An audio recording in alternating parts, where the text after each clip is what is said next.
करें। हे भगवान नमोस्तु नमोस्तु नमोस्तु। मंगलम भगवान वीरो मंगलम गौतमो गणे मंगलम कुंद कुंदादो जैन धर्मोस्तु मंगलम सर्वमंगल मांगल्यम सर्वकल्याणकारकम प्रधानम सर्वधर्माणां जैनम जयतु शासनम जैनम जयतु शासनम। बोले अनंत अनंत सिद्ध भगवान की, चौबीसों भगवान की, वर्तमान शासन का महावीर भगवान की, संत शिरोमणि आचार्य गुरु विद्यासागर जी महाराज की,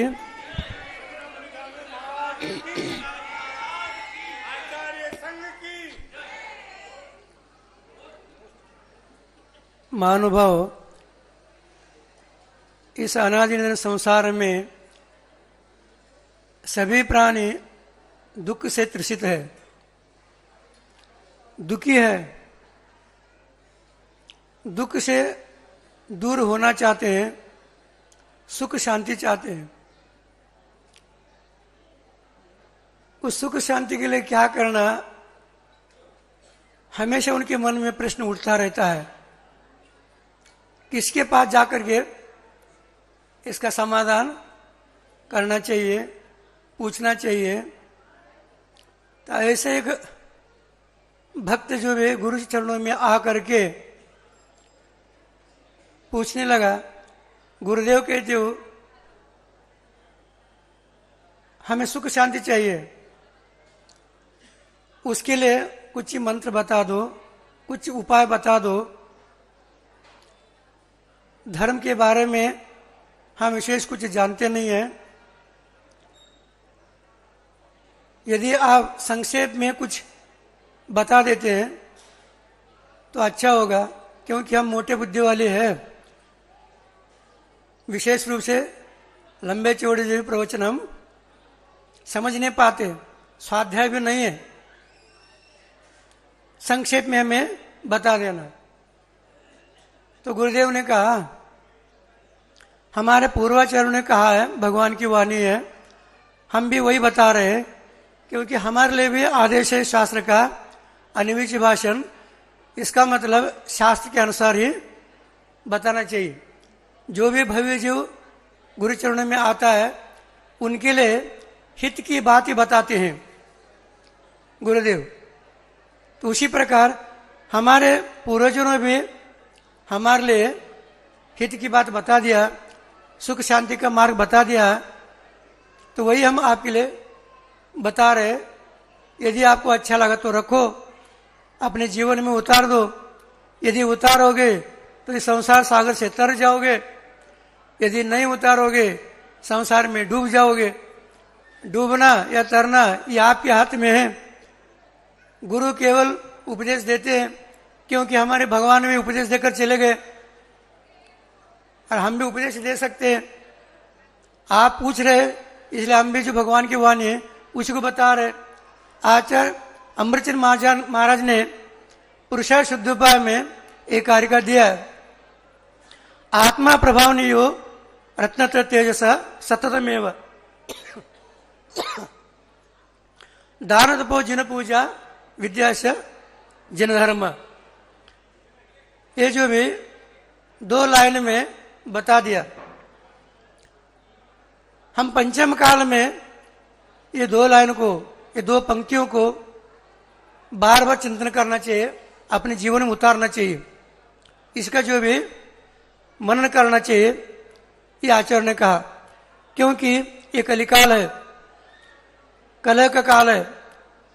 व्यक्ति को कलह किए बिना भोजन हजम नहीं होता, झगड़ा किए बिना रह नहीं सकता। कहीं भी चले जाओ, चर्चा करो, कुछ बताओ, कुछ सुनो, उसमें कलह के अलावा कुछ मिलता नहीं। कलह का काल कलिकाल। एक समय के लिए भी मन को कलह से अलिप्त कर नहीं सकता ये पंचम कलह व्यक्ति। इतने कलह में डूबा हुआ है, इतना मन चंचल है, कषाय से जो भी पूरित है। तो उसके लिए जो भी विशेष रूप से आचार्यों ने कहा, ये जो रत्नत्र के बारे में कहा है उसको अपनाओ, उसका चिंतन करो, मनन करो, तो आप सुख शांति की ओर जा सकते हैं। साधु हो श्रावक हो दोनों के लिए कहा, सम्यक दर्शन, सम्यक ज्ञान, सम्यक चारित्र, इसके माध्यम से साधु के लिए कहा। और श्रावक के लिए दान, तप, जिन पूजा, इसके लिए कहा। यदि आप वास्तविक सुख शांति चाहते हैं तो इसको अपनाओ, इसके माध्यम से सुख उपलब्ध कर सकते हैं, शांति को उपलब्ध कर सकते हैं। क्योंकि पंचम काल में शरीर अन्न का कीड़ा है। क्या है? अन्न का कीड़ा है, बार बार खाए बिना ये बचता नहीं। आजकल के लोग, आप लोग अच्छे हैं, आपकी बात अलग है, लेकिन विशेष रूप से लोग दिन भर रात भर खाते रहते हैं। क्या खाते हैं वो भगवान मालिक। फास्ट फूड है, जंक फूड है, डस्ट फूड है, लस्ट फूड है, रेस्ट फूड है, वेस्ट ऑफ द फूड है। कितने फूड है? फूड ही फूड है, सब गुड नहीं है, ये सब फूड ही है। क्योंकि बार बार खाता रहता है। दादा हो गए, 70 साल हो गए, फिर भी मानेंगे नहीं। आप जानते नहीं कि जो लाओ ये नया क्वालिटी है, नया माल है, स्वाद है, लेकिन खाता रहता है, बीमार पड़ेगा। क्योंकि अशुद्ध खा रहा है, अशुद्ध के माध्यम से बीमार तो रहेगा। बीमार पड़ने के बावजूद भी उनकी धारणा वही है, तो वो खाने से हमारा बीमारी ठीक होती है। पंचम काल के लोग ये संयम को न अपनाते हुए असंयम में डूबे हुए। उस असंयम के कारण वो दुखी है। असंयम दुख के लिए कारण है, कर्मबंध के लिए कारण है, निमित्त है, हेतु है। उससे दूर होना ये आवश्यक है। उसके लिए क्या करना? शास्त्र में कहा, अहिंसा, संयम और तप, ये तीन को अपनाओ। आपका धर्म कौन सा धर्म है? अहिंसा परमो धर्म। अहिंसा धर्म में अहिंसा कैसे पलेगा? संयम से पलेगा। संयम कैसे पलेगा? तप से पलेगा। उसके माध्यम से आपका दुख दूर हो सकता है। जैसे अग्नि के माध्यम से जब कलमश जल करके राख हो जाते हैं, उसी प्रकार तप के माध्यम से, संयम के माध्यम से अहिंसा पलेगा। उसके माध्यम से आपके अंदर जो कलुषता है, कर्म है, वो नष्ट होकर के दूर हो सकता है। इसलिए आचार्य ने कहा, आप खाने के ऊपर संयम रखो, पीने के ऊपर संयम रखो, पहनने के ऊपर संयम रखो, घूमने के ऊपर संयम रखो, सोच के ऊपर संयम रखो। संयम ये महत्वपूर्ण है। संयम के माध्यम से ही आप सुख शांति को उपलब्ध कर सकते हैं, अन्यथा नहीं। सुबह बोलते हैं पूजा के समय, संपूजका नाम प्रतिपालका नाम यतेंद्र सामान्य तपोधनाम देश से राष्ट्र से पुरुष राज्ञा करंतु शांतिम भगवान जेंद्र। बोलते क्या नहीं? क्या करो? हे प्रभु शांति करो। किसके लिए? हम अपने लिए मांग नहीं रहे, हम राष्ट्रवादी है। कौन सा वादी है? राष्ट्रवादी, संपूर्ण राष्ट्र का, प्रजा का, सब लोगों का। इतना नहीं, शांति छोड़ते समय गजमारिम चिंद चिंद बिंद बिंद बोलते ना, चिंदी चिंदी बिंदी बिंदी बोलते। गजमारिम, अश्वमारिम, नरमारिम, इसका मारी कर तो रोग है। रोग दुख के लिए कारण है। हे प्रभु हम अपने लिए कुछ मांग नहीं रहे, लेकिन संपूर्ण देश जो भी है, देशवासी नहीं, सब विश्व में जितना भी प्राणी है, सभी प्राणी सुख शांति का अनुभव करे, सभी सुखी रहे, उनका सब दुख दूर हो, उनका रोग दूर हो। हम ये आपके सामने विनती कर रहे हैं। हम अपने लिए कुछ मांग नहीं रहे। कैसे भाव है देखो। यदि आप अपने लिए कर नहीं रहे, अन्य के लिए जो भी इस सुख शांति के बारे में निवेदन कर रहे हैं, भगवान के सामने जो भी विनती कर रहे हैं, विनय कर रहे हैं, भक्ति कर रहे हैं, तो उस सब समूह में आप भी आ गए। समूह में आप भी आ गए, आप भी सुखी रहेंगे और दूसरा व्यक्ति भी सुखी रहेगा। तो सुखी का मार्ग यही है आचरण का, ये रत्नत्रय और ये दान, तप और क्या? पूजा। क्योंकि पूजा किसकी करना? जो पूज्य बन गए उनकी पूजा करो। पूजा क्या? उनका गुणगान करो। और तप किसके लिए करना? अपने लिए करना। आपको देख करके भी, आपको जो भी सुख शांति के तप कर रहे हो, लेकिन आपको देख करके दूसरे का भी भाव हो सकता है, वो भी कर सकता है, निमित्त बन सकते हैं। संयम पालन करो, आप संयम पालन करोगे, आप संयम को देख करके दूसरे के ऊपर भी प्रभाव पड़ सकता है और वो भी आपको देख करके संयम रख सकता है। जैसे आप आपस में चर्चा हो रहे, बोलबाल हो रहा है और उसमें विशेष रूप से बातचीत हो रहा है, उसमें जो भी आप शांति से रखो, शांति रखो। सामने वाला बोल रहा है, झगड़ा के समय कुछ बोल रहा है जोर जोर से, आप बोलो नहीं। 1 बार 2 बार 3 बार, 1 मिनट 5 मिनट 10 मिनट 15 मिनट आधा घंटे तक चुप रहो।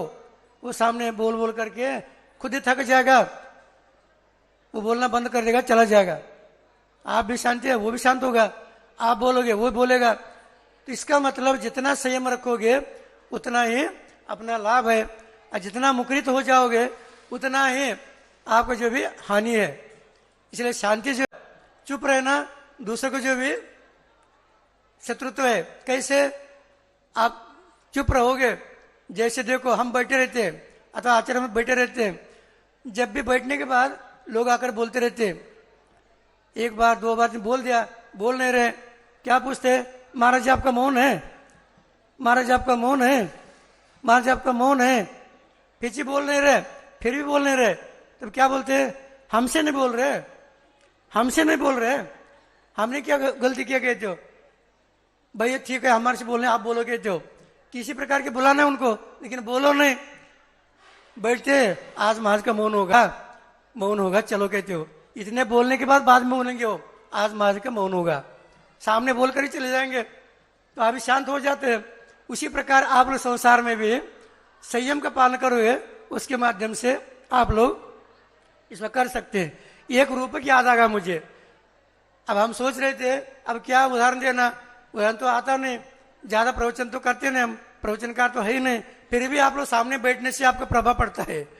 महाराज के प्रभाव के ऊपर पड़े ना पड़े, लेकिन पंचम काल है, पंचम काल में गृहस्थ का प्रभाव महाराज के ऊपर पड़ता है। अब एक उदाहरण याद आ गया, मैं आप लोगों के सामने रखूं, बता दूं, यदि आप चाहोगे तो बता दूंगा। हाँ, एक व्यक्ति जो भी महाराज के पास चले गए, गुरु के पास चले गए, महाराज के पास जाकर के कहने लगे, महाराज मुझे जो भी सुख शांति नहीं है, सुख शांति दे दो, कुछ मंत्र दे दो। तो महाराज ने सोचा ये भोला प्राणी है, ये डोंगरगढ़ का है, सीधा साधा है, अब क्या बताने उनको। तुम ऐसा करो कहते हो, जो व्यक्ति सुख शांति से है उनके पास जाओ और उनका कुर्ता पहन लो, तुम सुखी बन जाओगे। तो कोई बात नहीं, वो चला गया व्यक्ति, गांव में सब ढूंढ लिया, नहीं मिला, दूसरे स्थान पर चला गया, वहां भी नहीं मिला, संपूर्ण देश भर घूमता रहो, कोई मिल नहीं रहा। घूम घूम करके बाद में महाराज के पास आ गया, महाराज जी कोई नहीं मिला कहते हो। अरे भाई कोई मिलेगा, तुम प्रयास करो, प्रयत्न करो, थोड़ा सा और देख लो, घूम करके मिलेगा मिलेगा, ऐसा कैसे हो सकता है, कोई ना कोई मिलेगा। अब फिर वो धीरे धीरे घूमते हुए समुद्र किनारे पर चला गया। समुद्र किनारे चले गए, क्योंकि इतना महान समुद्र है, गंभीर रहता है, उस स्थान पर कोई बैठा होगा, वो भी सुखी होगा, शांति प्राप्त किया होगा, शांति रहता होगा। चला गया, एक व्यक्ति बैठा था वहां समुद्र किनारे, एक व्यक्ति बैठा था। जा करके उन्हें पूछा, भाई साहब कहते हो आपके पास सुख शांति है? उस व्यक्ति ने कहा, मेरे पास सुख शांति का भंडार है। कहते क्या है? ये भंडारा नहीं है क्या? अरे भाई तो वो नहीं है, सुख शांति का खजाना है, मेरे पास तो सुख शांति का रेलम पेल है, यहाँ इतना है, आप बस मैं बता नहीं सकता। बहुत अच्छा कहते हो, मैं इतना देश घूम कर आ गया, कोई नहीं मिला, आप मिल गए, बहुत अच्छा हो गया, मुझे और कुछ नहीं चाहिए, केवल आपका कुर्ता दे दो बस। क्या चाहिए मुझे? आपका कुर्ता चाहिए, उतना दे दो, और कुछ नहीं चाहिए मुझे। उस व्यक्ति ने कहा, मैं कुर्ता ही नहीं पहनता, मैं कुर्ता पहनता ही नहीं। तो व्यक्ति कहना, गजब होगा कहते हो, ये तो गजब ही हो गया, उसके लिए मैं ढूंढ रहा हूं, घूम रहा हूं संसार में, और कुर्ता पहनते नहीं, ये कैसे संभव है कहते हो। तो उन्होंने कहा, आप सुख शांति चाहते हैं तो आप भी कुर्ता पहनना छोड़ दो, आप भी जो भी नंगे हो जाओ, साधु बन जाओ, तुम सुख मिलेगा। कहने का तात्पर्य इसका मतलब सुख बाहर नहीं है, हमारे पास ही है। हमें जो सुख शांति को प्राप्त कर सकते हैं, उसका अनुभव कर सकते हैं, अनुभव गम्य है। वो बाहर होता अभी तक मिल जाता हर व्यक्ति को। हर व्यक्ति चाह रहा, बाहर है ही नहीं। इसलिए धर्म जो भी सुख है, शांति है, अपने अंदर है, बाहर नहीं। उसी प्रकार आप लोग भी आचार्य ने जो निमित्त कहा, जो उसके साधन कहा, उसके माध्यम से सुख शांति का प्रयास कर सकते प्राप्त करने के लिए। और आप सब लोग के लिए भी सुख शांति प्राप्त हो, संयम प्राप्त हो, तब के माध्यम से आप सब लोगों का कल्याण हो। और शांति से, सुख से आप लोग भी इस संसार में रहते हुए कहाँ चले जाए, कहाँ चले जाए? भगवान स्वामी कहाँ चले गए? सिद्धशिला पर चले गए। वो सिद्धशिला का जो स्थान आप लोग प्राप्त हो, वो सिद्धि आपके लिए प्राप्त हो। इसी भानुसार बोले महावीर भगवान के